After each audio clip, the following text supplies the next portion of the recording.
የድሬ ልጅ የከዚራ ወክማክሩ የሚጣራ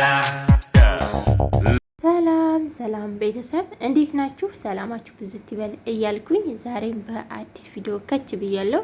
ያው እንግዲህ ዛሬ በጣም ደስ የሚል ዜና ነው ይዤላችሁ የመጣሁት።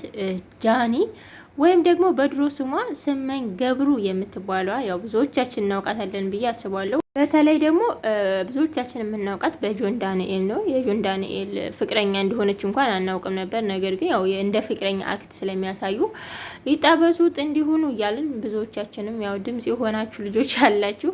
ነገር ግን እነሱ ውስጡን ፍቅረኛሞች ሆነው ደብቀውት፣ ነገር ግን ናዮ ከጆን ዳንኤል እንዳረገዘችና ስትሰማ ጃኒ የሆነ ሚዲያ ላይ ወጥታ ያው ፍቅረኛ እንደሆኑ ተናግራ የሆነ ቪዲዮ ማውጣታ ነበረ። በዛም በጣም መነጋገሪያ ሆነ ነበረ። እንዲሁም በስሟ ስመኝ ገብሩ ነው እየተባለ በጣም መነጋገሪያ ሆነ ነበረ። ለማንኛውም ያው እሷ ግን ያለፈ ታሪኳ ምንም አልመሰላትም።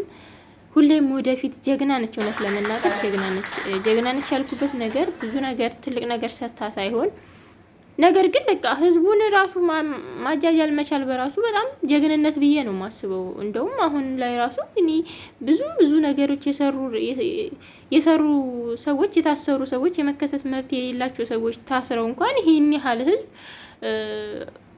ፍትህ እንኳን ለመጠየቅ ህዝብ መውጣት አልቻለም፣ እየፈራ ማለት ነው። ነገር ግን ለጃኒ ይሄን ያህል እኔ እንጃ ብቻ አላቅም። ለማንኛውም ተጽዕኖ ፈጣሪ በመሆኗ በጣም ጀግና ነች ብዬ ነው የማስበው። ለማንኛውም ጃኒዬ እንኳን ደስ ያለሽ። በተለይ ለእናትሽ፣ እናት በጣም የእውነት ለልጇ በጣም ስፍስፍ ነች። በተለይ አሁን ላይ ሀገራችን በጣም ከባድ ነው፣ እንኳን እስር ቤት ውጭ ላይም ሆኖ ማለት ነው። ለማንኛውም ቤተሰብ ደስ ብሎኛል ስለተፈታች። ሰላማችሁ ብዝት ይበል። ባይ ባይ።